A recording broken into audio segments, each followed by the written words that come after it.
أعوذ بالله من الشيطان الرجيم. بسم الله الرحمن الرحيم. يا أيها الناس اعبدوا ربكم الذي خلقكم والذين من قبلكم لعلكم تتقون. الذي جعل لكم الأرض فراشا والسماء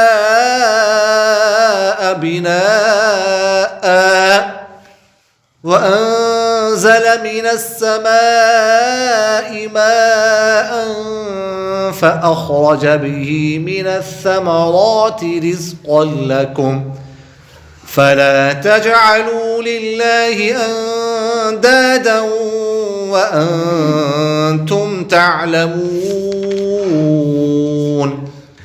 وإن كنتم في ريب مما نزلنا على عبدنا فأتوا بسورة من مثله وادعوا شهداءكم من دون الله إن كنتم صادقين. صدق الله العظيم. یا ایھا الناس، اے لوگوں، اعبدو، تم عبادت کرو، ربکم، اپنے اس رب کی، الذی، جس نے خلقکم، تمہیں پیدا کیا ہے، والذین، اور ان لوگوں کو بھی پیدا کیا ہے، من قبلکم، جو تم سے پہلے گزرے ہیں، لعلکم تتقون، تاکہ تم تقوی اختیار کر لو. الذی، اللہ وہ ذات ہے، جعل، جس نے بنایا ہے، لکم، تمہارے لیے، الارض، زمین کو، فراشن، بچھونا، والسماء، اور آسمان کو، بناء، چھت، وانزل، اور اتارا ہے، من السماء، آسمان سے، ماء، پانی، فاخرج، پھر نکالا ہے، بھی، اس پانی کے ساتھ، من الثمرات، پھل، رزقا لکم، تمہارے لیے رزق. فلا تجعلوا، بس تم مت بناؤ، للہ، اللہ کے لیے، اندادن، ہمسر، وانتم تعلمون، اس حال میں کہ تم جانتے ہو. وان کنتم، وان، اور اگر، کنتم، تم ہو، فی ریب، شک میں، مما، اس چیز کے بارے میں، اس چیز میں سے، نزلنا، جو ہم نے اتاری ہے، علی عبدنا، اپنے بندے پر، فأتو، تو لے آؤ، بصورت، کوئی صورت، من مثلہ، اس جیسی، وادعو، اور تم بلا لو، شہداءکم، اپنی حمایتیوں کو، من دون اللہ، اللہ کے سوا، ان کنتم صادقین، اگر تم سچے ہو. سورہ بقرہ کی آیت نمبر 21، 22 اور 23 کی تلاوت ہو چکی ہے. اس حوالے سے گفتگو عرض کی جائے گی. اللہ تعالیٰ فرماتے ہیں اس آیت میں، یا ایھا الناس، اے لوگوں، براہ راست لوگوں سے خطاب ہے، اور یہ پہلی جگہ ہے قرآن پاک میں جہاں پر اللہ تعالیٰ براہ راست لوگوں سے خطاب کر رہے ہیں. اب تک جو ہم نے سورہ فاتحہ، اس کے بعد سورہ بقرہ کے جو 2 رکوع کا ترجمہ تفسیر پڑھی ہے، اس میں سارے غائب کے صیغے تھے، الذین، الذین، والذین، وہ. لیکن یہاں پر براہ راست خطاب ہے، ایھا الناس، اے لوگوں.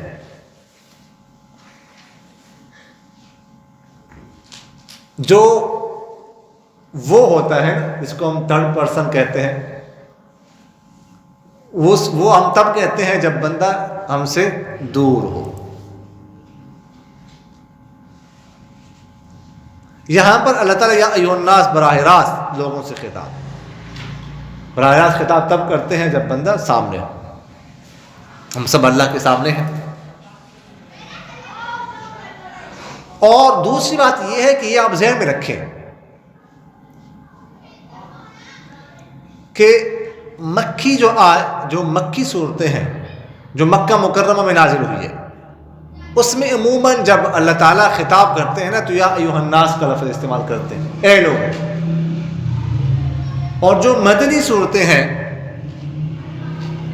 ان میں جب اللہ تعالیٰ خطاب کرتے ہیں تو یا ایھا الذین آمنوا، اے ایمان والو، یہ انداز ہوتا ہے. اس لیے کہ مکہ مکرمہ میں زیادہ تر لوگ مشرک تھے، مکہ کے کافر تھے، تو ان سے خطاب یا ایھا الناس. اور مدینہ منورہ میں زیادہ تر لوگ مسلمان تھے، اس لیے یا ایھا الذین آمنوا اس انداز سے خطاب ہوتا ہے. لیکن یہ آیت، یہ سورہ بقرہ ہے مدنی سورت ہے. اس حساب سے جو میں نے آپ سے عرض کیا یا ایھا الذین آمنوا آنا چاہیے تھا، لیکن اللہ تعالیٰ نے یہاں پر بھی یا ایھا الناس تمام لوگوں کو مخاطب کیا. کوئی مومن، کوئی کافر، کوئی مشرک، کوئی منافق، کسی کی تخصیص نہیں کی، براہ راست خطاب ہو رہا ہے. ویسے تو یہ خطاب عام ہے، کسی کی تخصیص نہیں، لیکن آگے جو احکام آ رہے ہیں، جو گفتگو ہو رہی ہے، اس سے معلوم یہ ہو رہا ہے کہ یہاں پر لوگوں سے مراد اللہ تعالیٰ کی مراد مشرکین مکہ ہے. آگے جو باتیں آ رہی ہیں اس سے یہ معلوم ہو. اچھا، یا ایھا الناس، ناس کا معنی ہے لوگ. یہ ناس انسان کی جمع ہے خلاف قیاس. اس کا معنی کیا ہے؟ ایک معنی تو اس کا ہے کہ ناس کا لفظ لکھ رہا ہے نسیان سے.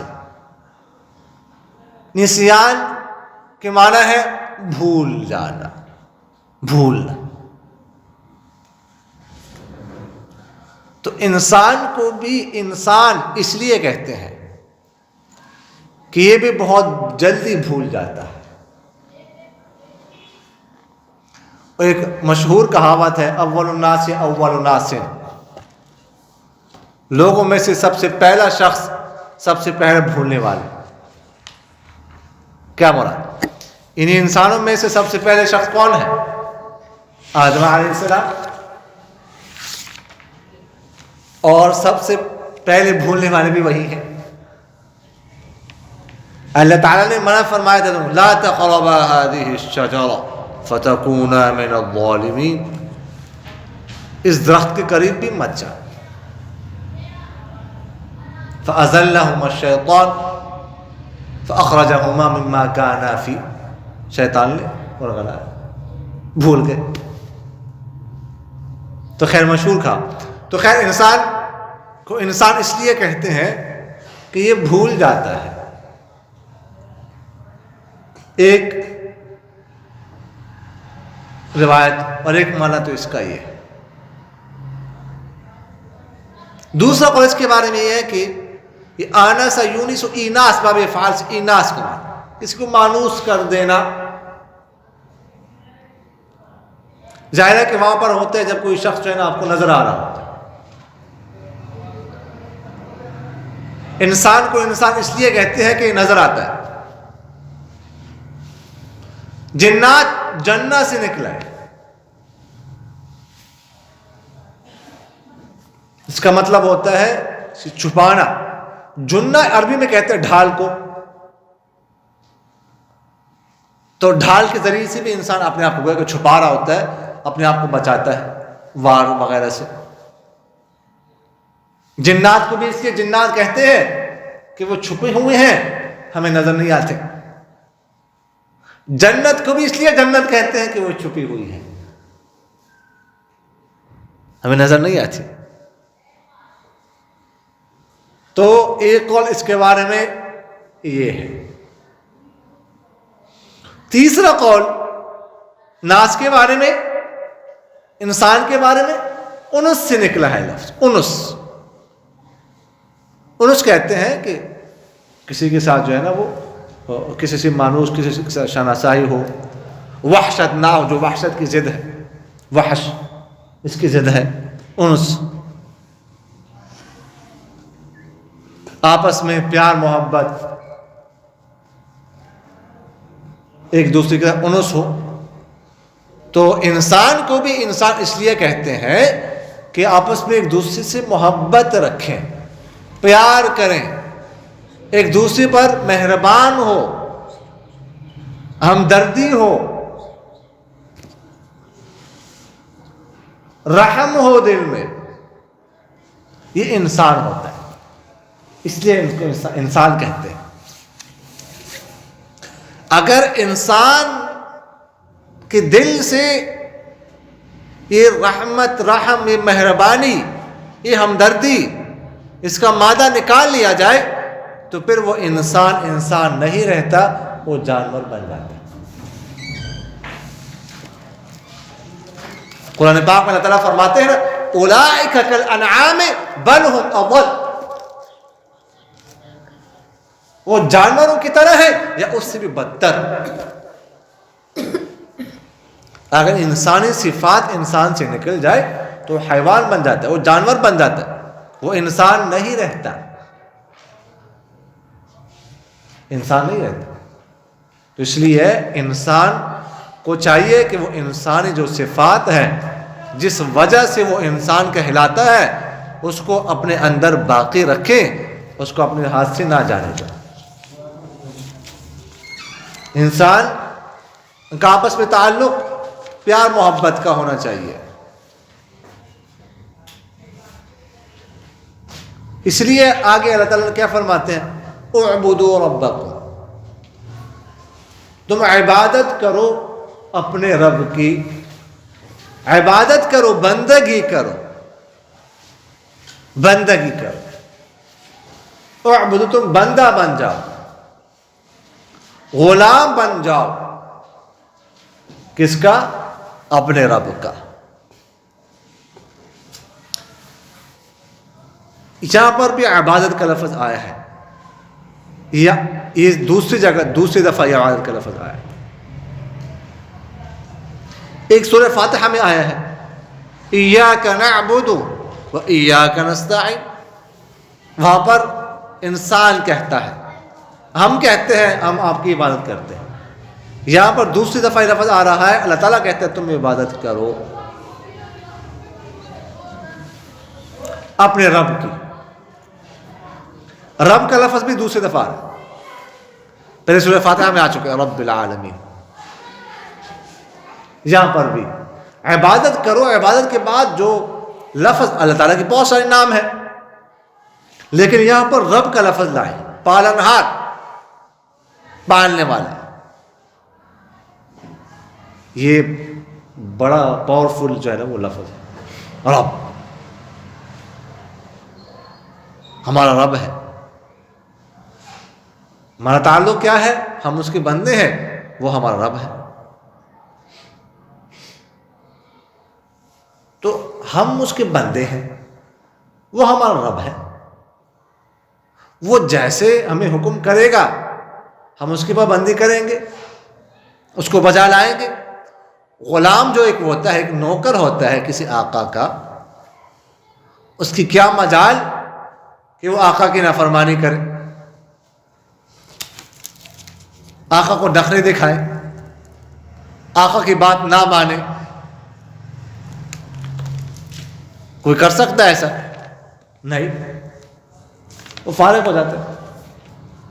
لیکن ہمارا جو آقا ہے، جو ہمارا رب ہے، ہم روز اس کی نافرمانیاں کرتے ہیں،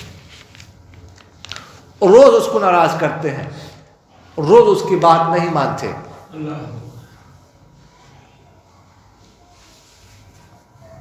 انکار کرتے ہیں لوگ اس کا، لیکن اس نے کبھی ہمارے روزے بند کیے؟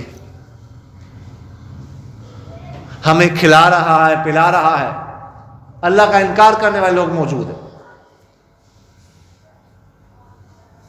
ان کو بھی دے رہا ہے، ہمیں بھی دے رہا ہے. تو یہ ایسا کیوں کر رہا ہے اللہ؟ کیونکہ اللہ تعالیٰ کو ہم سے محبت ہے، ہم سے پیار ہے. یہ تعلق نہیں ہے یہاں پر جو ہے نا سلیو اور ماسٹر کا جو دنیا میں ہوتا ہے، آقا اور غلام. اس کو تو ہم نے بدنام کیا ہے نا، جو غلام ہوگا، جو نوکر ہوگا، اس ایسے ہی ہوگا. لیکن ہم اللہ کے غلام ہیں، اللہ ہمارا آقا ہے. لیکن اگرچہ ہم غلام ہیں، لیکن پیار ہم سے اولاد سے زیادہ کرتا ہے. اس لیے ہمیں سزا ہر بات پہ نہیں دیتا. جیسے والدین اولاد سے درگزر کرتے ہیں، اسی طرح اللہ تعالیٰ بھی کرتا ہے.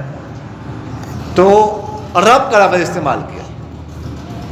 بعض الفاظ اللہ تعالیٰ کی صفات تو بہت ساری ہیں، لیکن بعض صفات ایسی ہے جن سے محبت چھلک رہی ہوتی ہے. جیسے رب کا لفظ، رب کا خالق ہے ہمارا، رازق ہے ہمارا. تو رب کا لفظ یہاں پر جو ہے نا وہ استعمال کیا اللہ تعالیٰ نے. فرمایا وہ جس نے تمہیں پیدا کیا ہے، خلقکم والذین من قبلکم، اور ان کو پیدا کیا ہے جو تم سے پہلے گزرے ہیں. رب وہ ہے جس نے تمہیں پیدا کیا ہے. تم کچھ نہ تھے، تم اپنے پیدائش پہ غور کرو کہ تمہیں کس چیز سے پیدا کیا ہے. ایسے نطفے سے پیدا کیا ہے، وہ کپڑوں کا لگ جائے تو کپڑے دھونے پڑتے ہیں، جسم پر لگ جائے جسم دھونا پڑتا ہے، انسان کو گھن آتی ہے. اس سے تمہیں پیدا کیا. کن مراحل سے تم گزرے ہو، کیسے دنیا میں آئے ہو، جب اس پہ غور کرو. اور تم سے پہلے لوگوں کو بھی پیدا کیا. اس کا کیا مطلب؟ اس کو ذکر کیوں کیا کہ تمہیں پیدا کیا، تم سے پہلے لوگوں کو پیدا کیا ہے. تم سے پہلے لوگوں کو پیدا کیا ہے، اس کا ذکر اس لیے کیا کہ مشرکین مکہ کے جو آباء و اجداد تھے، ان میں بعض آباء و اجداد کے لیے وہ ایسی صفات کے قائل تھے کہ جن کی وجہ سے انہوں نے ان کو خالق کی لسٹ میں، فہرست میں کھڑا کر دیا کہ خالق ہے وہ. تو اللہ تعالیٰ نے اس لیے یہ فرمایا کہ یہ تمہاری غلط فہمی ہے. وہ بھی تمہاری طرح ہی تھے، وہ بھی تمہاری طرح مخلوق تھے، ان کو بھی ہم نے پیدا کیا تھا. تو ایسا عقیدہ رکھنا، ایسا سوچنا ہے بالکل غلط ہے. لعلکم تتقون، تاکہ تم تقوی اختیار کرو. تتقون، تقوی، اس کے دو معنی ہیں. ایک معنی اس کا ہے تقوی اختیار کرنا، پرہیزگاری اختیار کرنا. دوسرا معنی اس کا ہے بچنا، اللہ کے غضب سے بچنا، اللہ کے عذاب سے بچنا. یہاں پر یہ نہیں بتایا کس چیز سے بچنا، مطلق، یعنی ہر جس چیز سے بھی اللہ تعالیٰ نے منع کیا ہے، یا جو چیز بھی اللہ تعالیٰ کی نافرمانی میں آتی ہے اس سے بچو. کس سے بچو؟ جو پہلے لوگوں کا گزرا ہے، ان الذین کفروا سواء علیہم، ان سے بچو. ختم اللہ علی قلوبہم، ان سے بچو. ومن الناس من یقول آمنا باللہ وبالیوم الآخر، ان سے بچو. سب سے بچو، مطلق رکھا ہے اس کو. دیکھیے جو یہ تقوی کا لفظ ہے نا، اس کا ایک آتا ہے وقایقی، ایک معنی اس کا ہوتا ہے بچانا، تقی، بچانا. یہاں پر تتقون اتقاء سے لفظ نکلا. یہ اتقاء کا معنی ہوتا ہے کہ اپنے آپ کو بچانے کی کوشش کرتے رہنا. یہ لفظ یہاں پر خاص طور پر تتقون استعمال کیا. اس سے معلوم ہوا کہ انسان جو ہے نا، اس کے پاس اگر وہ بچانا چاہے اپنے آپ کو تو اس کے اندر صلاحیت موجود ہے. اللہ تعالیٰ نے یہ صلاحیت انسان کے اندر رکھی ہے کہ وہ اپنے آپ کو بچا سکتا ہے، نافرمانی سے تقوی اختیار کر سکتا ہے، ہر انسان کے اندر موجود ہے۔ اگر کوئی یہ کہتے کہ یا اللہ ہمیں متقی بنا دے، ہم تو متقی نہیں بن سکتے، ہمیں متقی، غلط ہے۔ یہ کام آپ خود کر سکتے ہیں، اللہ سے مانگنا چاہیے، لیکن یہ انسان کے اندر اس کی صلاحیت موجود ہے۔ البتہ بارش برسانا اس کے صلاحیت انسان کے اندر نہیں، یہ نہیں کر سکتا۔ باقی جو کام ہے، کسی کو زندہ کر دینا، کسی کو مار دینا، لیکن اس کی صلاحیت تو انسان کے اندر موجود ہے، اس کی کوشش کرتے رہنا چاہیے۔ اللہ وہ ذات ہے جعل لکم الارض فراشا، جس نے بنایا ہے تمہارے لیے زمین کو فراش۔ فراش کا معنی ہوتا ہے بچھونا۔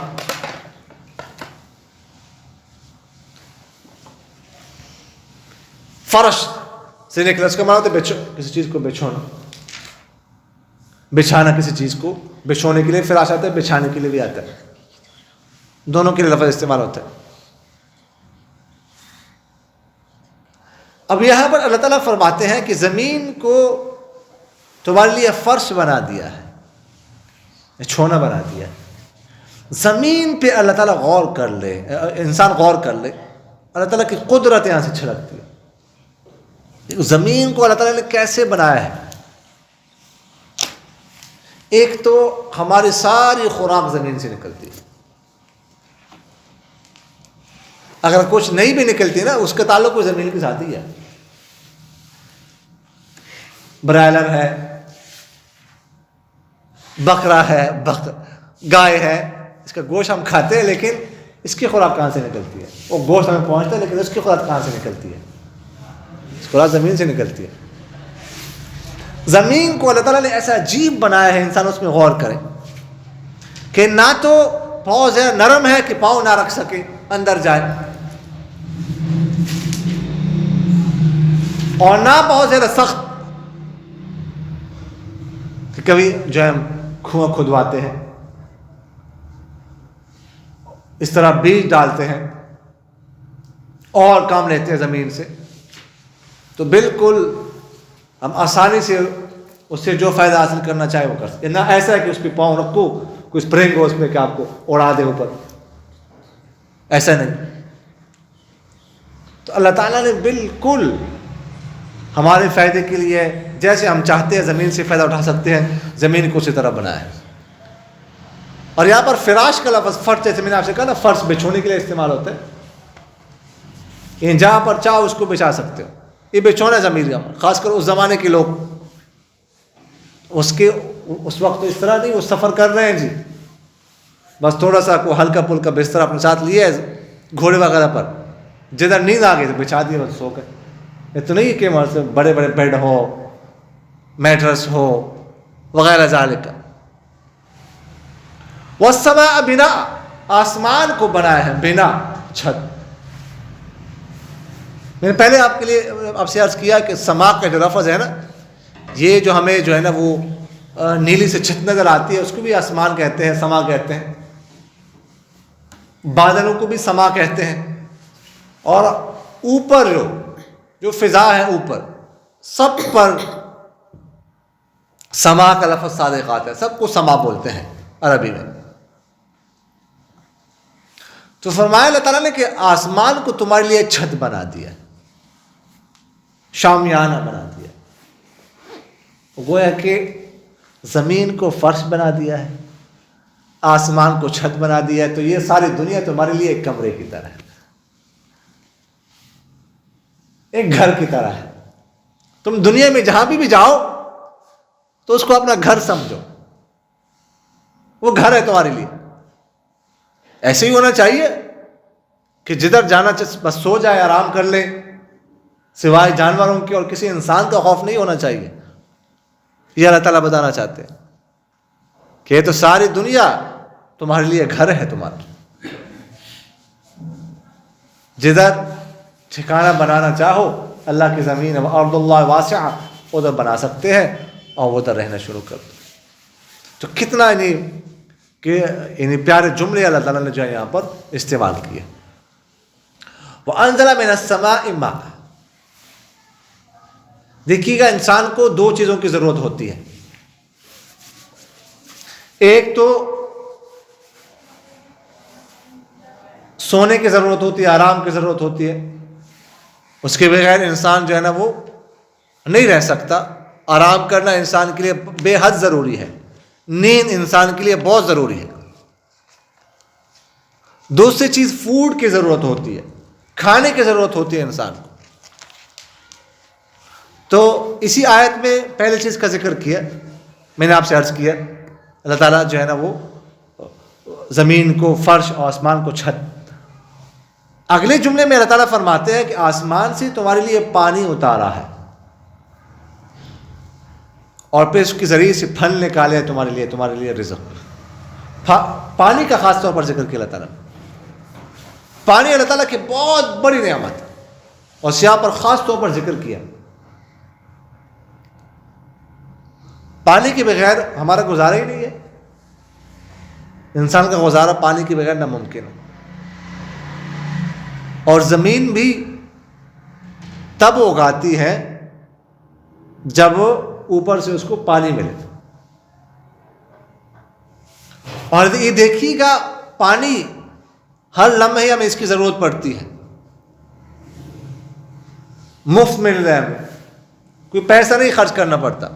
اور یہ اللہ تعالیٰ کی قدرت ذرا دیکھیں آپ کہ جتنی ہمیں ضرورت ہوتی ہے نا اتنا پانی ہمیں مل رہا ہے. اللہ تعالیٰ آسمانوں سے پانی برساتا ہے، زمین اس کو محفوظ کر لیتی ہے، پھر ہم حسب ضرورت زمین سے نکالتے رہتے ہیں. اگر اللہ تعالیٰ یہ کرتا، یہ کہتا پانی نہ تم نے اسٹاپ کرنا ہے، زمین تمہیں پانی نہیں دے گی، کتنا جمع کر لیتے ہم. مثلاً سال میں اگر اللہ تعالیٰ کہتا ہے کہ سال میں ایک دفعہ بارش برسے گی، تم نے پانی کو محفوظ کر لینا ہے. سال بعد پھر بارش برسی گی، کیسے محفوظ کرتے ہیں. چلو 6 ماہ بعد، 6 ماہ کے لیے 6 ماہ بعد بارش برسی، 6 ماہ کے لیے تم نے پانی محفوظ کرنا کر سکتے تھے. 6 ماہ تو چھوڑ دو، 1 ماہ بھی ہم پانی کو محفوظ نہیں کر سکتے. 1 ہفتہ نہیں کر سکتے.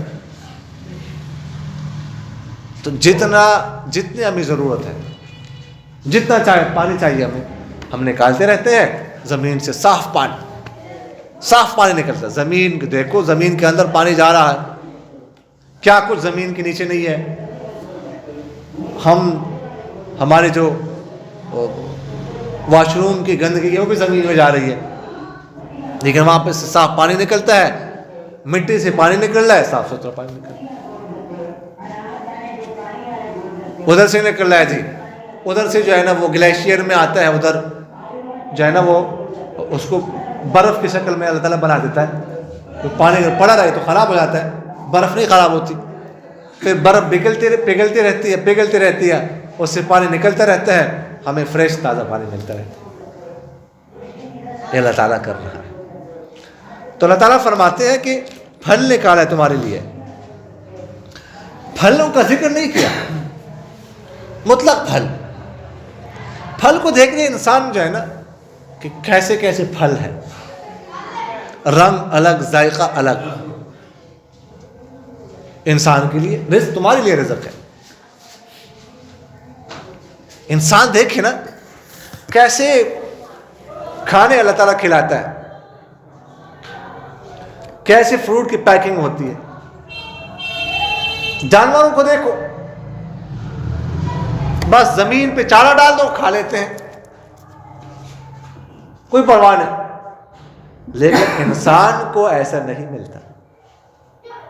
یہ بھی اللہ تعالیٰ کر سکتا تھا نا کہ جاؤ زمین پہ تمہارا کھانا پڑا ہوا ہے، بس جانوروں کی طرح کھاؤ. نہیں، چونکہ انسان اشرف المخلوقات ہے، اس لیے انسان کو صاف ستھرا کھانا پلیٹ میں ملتا ہے، برتن میں ملتا ہے، باعزت طریقے سے کھاتا ہے، باعزت طریقے سے. اللہ اکبر. تو یہ اللہ تعالیٰ نے فرمانے کے بعد فرمایا فلا تجعلوا للہ اندادا، تم مت بناؤ اللہ تعالیٰ کے ساتھ انداد۔ انداد ند کی جمع ہے۔ ند کا معنی کیا ہے؟ ند کہتے ہیں برابر، مثل، ہمسر، ہم پایا، مدی مقابل، اس کو ند کہتے ہیں۔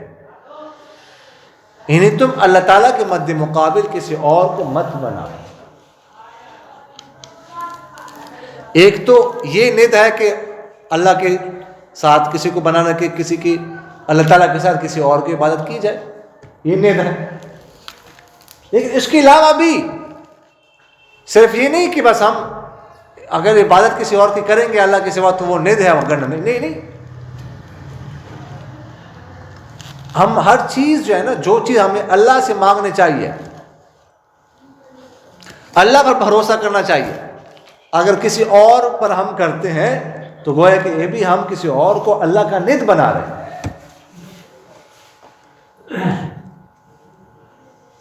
اللہ تعالیٰ ہمیں سب کچھ دیتا ہے، دے سکتا ہے، تو ہمیں کیا ضرورت کسی اور پر بھروسہ کریں، ہم کسی اور کے در پہ جائیں۔ ہم ایک دفعہ سرکار دو عالم صلی اللہ علیہ وسلم کو کسی صحابی نے کہا کہ ما شاء اللہ و ما شئت، یعنی ہم عام طور پر یہ لفظ استعمال کرتے ہیں نا، ما شاء اللہ، ما شاء اللہ، جو اللہ چاہے۔ تو کسی نے کہا ما شاء اللہ و ما شئت، جو اللہ چاہے اور جو آپ چاہیں۔ تو یہ سن کر سرکار دو عالم صلی اللہ علیہ وسلم کو غصہ آ گیا کہ فرمایا اجعلتنی ندا للہ، کیا تم نے مجھے اللہ کا ند بنا دیا، اللہ کا مد مقابل بنا دیا، ہم سر بنا دیا کہ اللہ چاہے میں چاہوں؟ نہیں، چاہتا صرف اللہ کی چاہت چل سکتی ہے، کسی اور کی نہیں۔ تو یہ بھی جو ہے نا، اس طرح کے کام صرف عبادت ند نہیں ہے کسی اور کی کرنا، اس کے علاوہ بھی جو بھی جو ہے نا کسی بھی چیز میں اللہ تعالیٰ کے ساتھ کسی کو شریک ٹھہرانا، یہ اللہ تعالیٰ کے ساتھ کسی کو نا ند بنانے والی بات ہے۔ تو فرمایا کہ تم مت بناؤ اللہ تعالیٰ کے ساتھ کسی اور کو ند، وانتم تعلمون، اس حال میں کہ تم جانتے ہو۔ آگے فرمایا وَإِن كُنتُمْ فِي رَيْبٍ مِّمَّا نَزَّلْنَا، اگر ہو تم شک میں، ریب کا ویسے معنی تو ہوتا ہے شک، عام طور پر ہم اس کا شک کا معنی استعمال کرتے ہیں،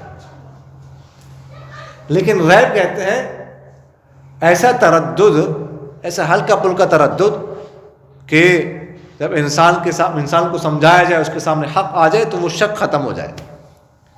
میں آپ کے ذہن میں ہوگا، امید ہے کہ جب ہم بالکل سورہ بقرہ کی ابتدائی جو آیت ہے اس کو پڑھ رہے، ذالک الکتاب لا ریب فیہ، وہاں پر میں نے شک کے نا 6 مراتب اور جو 6 الفاظ استعمال ہوتے ہیں وہ ذکر کیے تھے۔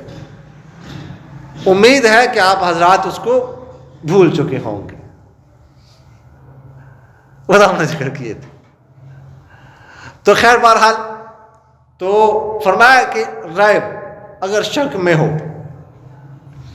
مما اس چیز کے بارے میں، نزلنا علی عبدنا جو ہم نے اتاری ہے اپنے بندے پر،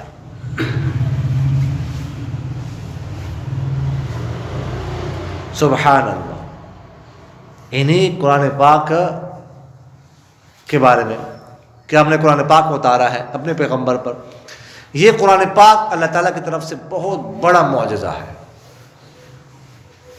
بہت بڑا۔ ابھی اس کو ہم ذکر کریں گے، تو یہ ایک معجزہ ہے اور بہت بڑا انعام ہے اللہ کی طرف سے۔ اس کا ذکر ہو رہا ہے کہ ہم نے انعام کیا، قرآن پاک اتارا ہے، وہی اتاری آپ صلی اللہ علیہ وسلم پر، بہت بڑا انعام ہے۔ تو اتنا بڑا انعام جس کا ذکر کیا جا رہا ہے، تو جس بندے پہ انعام کیا جا رہا ہے اس کا جو سب سے بڑا لقب ہوگا اس کو ذکر کیا جائے گا نا. اتنا بڑا انعام ہوگا جس بندے پہ اتارا جائے گا تو اس بندے کا جو سب سے بڑا لقب ہوگا ذکر بھی اس کا ہی کیا جائے گا, تو اس بندے پر جس کا یہ لقب ہے. یہاں پر جو آپ صلی اللہ علیہ وسلم کا لقب ذکر کیا ہے وہ کیا ہے؟ عبد. ہم نے اتارا ہے اپنے بندے, عبد پر, بندے پر. یہ نہیں کہا مما نزلنا علی رسولنا, ہم نے اتارے اپنے رسول پر. مما نزلنا علی نبینا, ہم نے اتارا اپنے نبی پر. یہ نہیں کہا مما نزلنا علی سید الاولین, علی سید الانبیاء, علی سید المرسلین, یہ نہیں کہا عبدنا.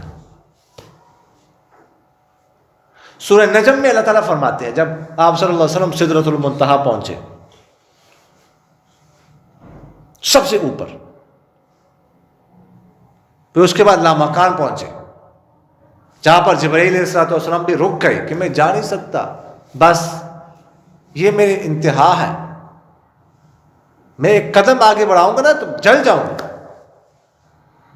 مجھے آگے جانے کی اجازت نہیں ہے, میری انتہا یہ ہے, آپ بھی جا سکتے ہیں.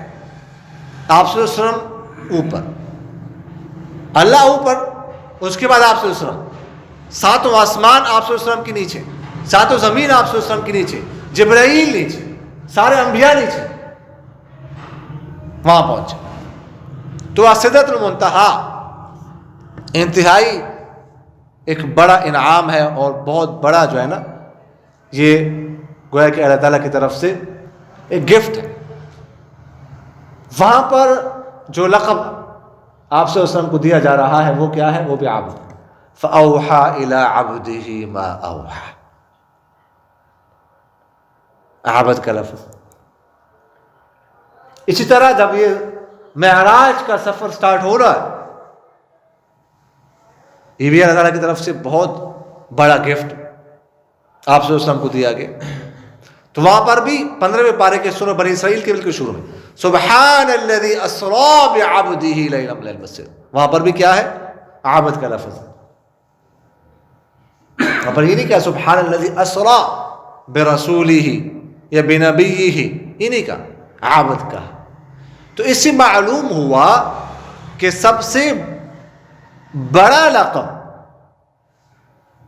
اور اللہ تعالیٰ کے ہاں سب سے محبوب لفظ انسان کے لیے وہ عبد ہے. اس لیے ہم سارے اللہ کے عبید ہیں, غلام ہیں, اللہ کے عبد بندے ہیں. اس سے ہمیں کوئی شرمانے کی ضرورت نہیں. جو غلام ہوتا ہے نا وہ آقا کی خدمت کرتا رہتا ہے, ہر طرح کی خدمت کرتا رہتا ہے, وہ شرماتا نہیں ہے, وہ کسی کی پرواہ نہیں کرتا کہ لوگ کیا کہیں گے, میرا کام ہے, میری ذمہ داری ہے خدمت کرنا. تو اسی طرح ہمیں بھی اللہ کے احکام پر عمل کرتے ہوئے, اللہ کی بندگی کرتے ہوئے شرمانا نہیں چاہیے. کیوں شرمانا؟ ہم اگر اللہ کی جو ہے نا وہ اطاعت کریں گے تو ہم عبد میں شامل ہو جائیں گے, اللہ کا عبد بن جائیں گے. اور یہی تو سب سے زیادہ پسندیدہ لقب ہے اللہ کو, یہ تو سب سے زیادہ پسندیدہ ہے. تو اس لیے اس میں جو ہے نا انسان کو شرمانا نہیں چاہیے. فَأْتُوا بِسُورَةٍ مِّن مِّثْلِهِ, تم لے آؤ ایک جیسی صورت, ایک صورت اس جیسی. صورت کیا ہی لفظ ہے یار, صورت کا یہ لفظ جو ہے نا اس پہ ذرا غور کیجیے. صورت کا لفظ ایک تو قرآن پاک میں پہلی دفعہ یہ آ رہا ہے ادھر, اور دوسری بات یہ کہ جو صورت کا لفظ ہے نا یہ عربوں میں پہلے لفظ استعمال ہوتے ہی نہیں تھا, عربوں میں استعمال نہیں ہوا.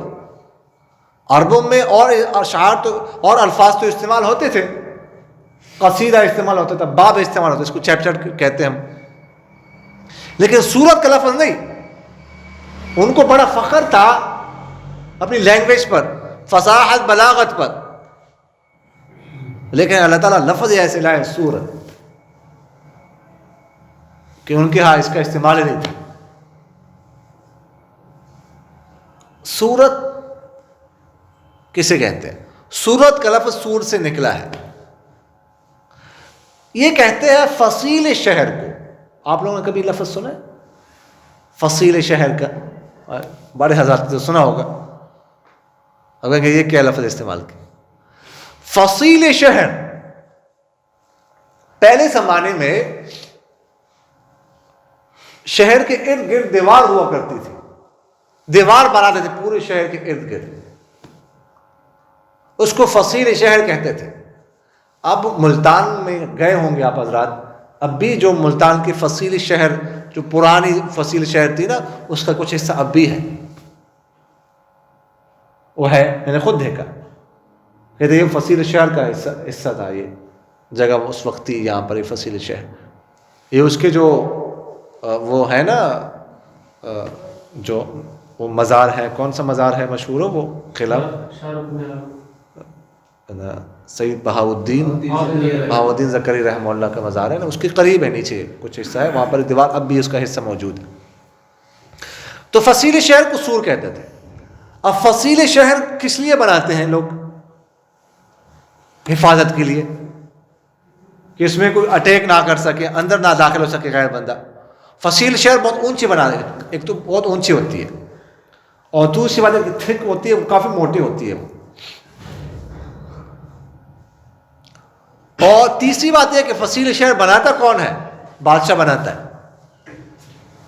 اور چوتھی بات یہ ہے کہ اگر فصیل شہر پر کے اندر کوئی داخل ہو جائے, کوئی حملہ کرے, تو اس کا دفاع کون کرتا ہے؟ ایک بندہ کرتا ہے یا سارے مل کر کرتے ہیں؟ سب مل کر کرتے ہیں بادشاہ سمیت.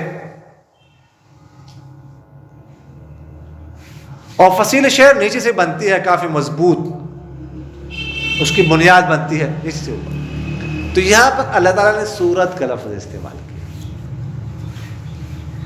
کہ گویا کہ سورت بھی ایک فصیل شہر کی طرح ہے.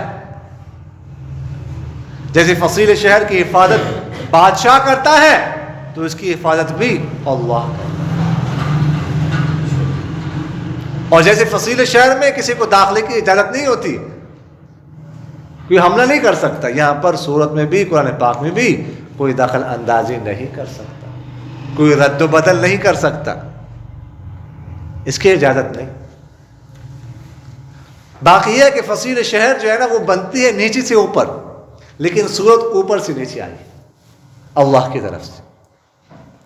خیر, فرمایا کہ تم ایک سورت لے اس جیسی.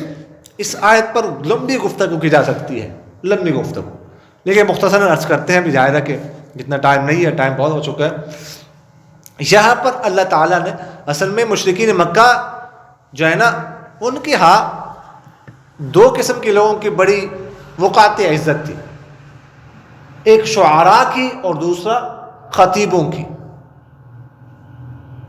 کیونکہ ہر جگہ پر یہ ان کے نمائندے ہوتے تھے, ان کی بڑی عزت تھی. خاص کر شعراء کے بارے میں ان کے آئی مشہور تھا کہ جو شاعر ہوتا ہے نا اس کے ساتھ جو ہے نا ایک گویا کہ ایک جن ہوتا ہے جو اس کو اس طرح کے جو ہے نا اشعار الہام کرتا رہتا ہے, اس کے دل میں ڈالتا رہتا ہے. تو قرآن پاک کے بارے میں یہ کہتے تھے کہ یہ تو انسانوں کا کلام ہے, اللہ کا کلام نہیں ہے. یہ ان کے بارے میں یہ مشہور. تو اللہ تعالیٰ نے فرمایا کہ اگر یہ انسانوں کا کلام ہے تو پھر اس جیسا کلام تم بھی بنا سکتے ہو. انسان نے اگر یہ بنایا ہے, تم بھی انسان ہو, تم بھی بنا سکتے ہو, بنا کر لے. پہلے جو ہے نا چیلنج کیا ان کو کہ اس جیسا پورا قرآن پاک لے آؤ. قل لا ان اجتمعت الانس والجن على ان ياتوا بمثل هذا القران لا ياتون بمثله ولو كان بعضهم لبعض ظهير. اس سے عاجز آگے پھر اللہ تعالیٰ نے فرمایا فأتوا بعشر سور, کہ 10 صورتیں لے آؤ چلو. اس سے بھی عاجز آ گئے تو اللہ تعالیٰ نے فرمایا فأتوا بسورۃ من مثل, ایک صورت اس جیسی لے آؤ, پتہ چل جائے گا. اور یہاں پر من داخل کے من اس جیسی چھوٹی صورت, کوئی بقرہ نہیں مانگی تم سے, سورہ آل عمران نہیں مانگتے, چھوٹے سے صورت تو لے آؤ. تم بھی انسان ہو, بنا کر دکھاؤ. نہیں لا سکے. ان کو ناز تھا اپنے زبان پر. جلال الدین سیوطی رحمہ اللہ نے خصائص کبریٰ میں لکھا ہے کہ باقی جتنے انبیاء ہوتے ہیں نا ان کے معجزے ان کے ساتھ ہی ختم ہو جاتے ہیں, اور جب دنیا سے رخصت ہو جاتے ہیں تو معجزہ بھی ختم. لیکن سرکار دو عالم صلی اللہ علیہ وسلم کے 2 معجزے ایسے ہیں جو آپ صلی اللہ علیہ وسلم کے انتقال کے بعد بھی باقی ہیں, قیامت تک باقی رہیں گے. ایک تو قرآن پاک, یہ معجزہ ہے قیامت تک باقی رہے گا.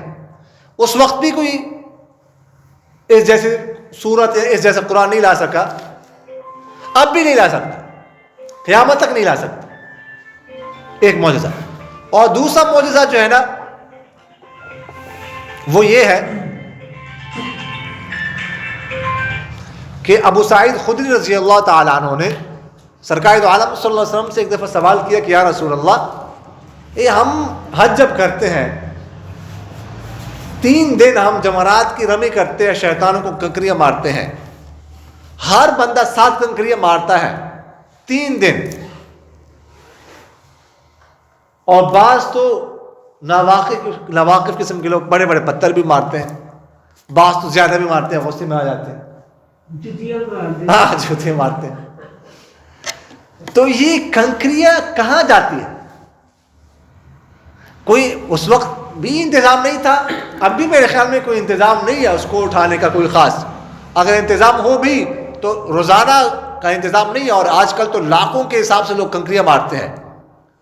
چلو پہلے تو کم مارتے تھے, لوگ کم ہوتے تھے, تو چلو کچھ دنوں میں پہاڑ بن سکتا تھا ایک پتھروں کا, کنکریوں کا. لیکن آج کل تو اتنی کثرت سے لوگ اتنے زیادہ ہوتے ہیں کہ ایک دن میں جو ہے نا ایک پہاڑ ہی بن سکتی ہے پتھروں کی, کنکریوں کی, لیکن نہیں نظر آتی. کیوں؟ تو سرکار دو عالم صلی اللہ علیہ وسلم نے فرمایا کہ دیکھیے گا جس شخص کا حج قبول ہوتا ہے اس کی کنکریاں فرشتے اٹھاتے ہیں, اور جو کنکریاں باقی رہتی ہیں یہ ان لوگوں کی ہوتی ہے جن کا حج قبول نہیں ہوتا. تو یہ معجزہ اب بھی ہے, اب بھی میرے خیال میں تو کوئی خاص انتظام نہیں ہے کنکری کو اٹھانے کا. بس مزدلفہ سے جب آتے ہیں کنکریاں اٹھاتے ہیں, ادھر مار دیتے ہیں, اڑ جاتی ہے کنکریاں, ختم ہو جاتی ہے, پتہ نہیں. تو یہ معجزہ, تو یہ قرآن پاک اور ایک معجزہ قیامت تک باقی رہے. تو اللہ تعالیٰ نے من داخل کیا, من مثلی جیسے کوئی چھوٹی سی صورت لے آؤ, وَدْعُوا شُهَدَاءَكُمْ, اپنے حمایتوں کو بلاؤ. شہداء شہید کی جمع, شہید کہتے ہیں لیڈر کو, نمائندے کو. کہ مطلب یہ ہے کہ اگر کوئی یہ کہہ سکتا تھا نا کہ ہمیں چیلنج دے رہے ہیں کہ تم قرآن پاک بناؤ, تو ہم نہیں بنا سکتے, لیکن اس سے یہ تو لازم نہیں آتا کہ کوئی اور بھی نہیں بنا سکتا. تو اللہ تعالیٰ نے فرمایا کہ تم بھی اور تمہارے جتنی حمایتی ہے, جتنے لیڈرز ہیں, جتنے نمائندے ہیں, جس کو بھی تم بلا سکتے ہو, دنیا بھر سے کسی بھی کونے سے بلا سکتے ہو, اس کو بلا لو, وہ تمہاری مدد کر سکتا ہے تو کر لے. ایسے صورت بناؤ من دون اللہ, اللہ کے ورے, جس کو بلا سکتے ہو بلاؤ. ان کنتم صادقین, اگر تم سچے ہو. تو 1450 سال گزر گئے اس چیلنج کو, ابھی تک اس کو کسی نے قبول نہیں کیا, اور قیامت تک بھی کوئی قبول نہیں کر سکتا. تو یہ سب سے بڑا معجزہ ہے اللہ تعالیٰ کا. اللہ تعالیٰ عمل کرنے کی توفیق عطا فرمائے. امین. الحمدللہ رب العالمین والعاقبۃ للمتقین والصلاة والسلام على خیر خلقہ محمد وعلى آلہ واصحابہ اجمعین. اللهم لك الحمد أنت رب السماوات والأرض ومن فيهن, ولك الحمد أنت قيوم السماوات والأرض ومن فيهن, ولك الحمد أنت نور السماوات والأرض ومن فيهن. أنت الحق وقولك الحق ووعدك حق ولقاؤك حق والجنة حق والنار حق والنبيون حق ومحمد صلى الله عليه وسلم حق. اللهم لك أسلمنا وبك آمنا وعليك توكلنا وإليك أنبنا وبك خاصمنا وإليك حاكمنا. اللهم اغفر لنا ما قدمنا وما أخرنا وما أسررنا وما أعلنا. أنت إلهنا لا إله إلا أنت. اللهم لك الحمد في بلائك وصنيعك إلى خلقك, ولك الحمد في بلائك وصنيعك إلى أهل بيوتنا, ولك الحمد في بلائك وصنيعك إلى أنفسنا خاصة, ولك الحمد بما هديتنا ولك الحمد بما أكرمتنا ولك الحمد بما سترتنا ولك الحمد بالقرآن ولك الحمد بالأهل والمال ولك الحمد بالمعافاة ولك الحمد حتى ترضى ولك الحمد إذا رضيت يا أهل التقوى وأهل المغفرة. اللهم لك الحمد حمدا دائما مع دوامك ولك الحمد حمدا خالدا مع خلودك ولك الحمد حمدا لا منتهى له دون مشيتك ولك الحمد حمد لا يريد قائله إلا رضاك ولك الحمد حمدا عند كل طرفة عين وتنفس كل نفس. اللهم لك الحمد كالذي تقول وخير مما نقول. یا ذا الجلال والاکرام ہمارے تمام صغیرہ کبیرہ گناہوں کو معاف فرما. یا ذا الجلال والاکرام جو پڑھا گیا ہے جو سنا گیا ہے اس پر عمل کرنے کی توفیق عطا فرما. یا ذا الجلال والاکرام ہمیں اپنے کلام قرآن پاک کی فہم اور سمجھ نصیب فرما. قرآن پاک میں تدبر کرنے کی قرآن پاک سے مسائل اخذ کرنے کی توفیق نصیب فرما. سبحان ربک رب العزة عما یصفون وسلام علی المرسلین والحمد للہ رب العالمین. آمین یا رب العالمین.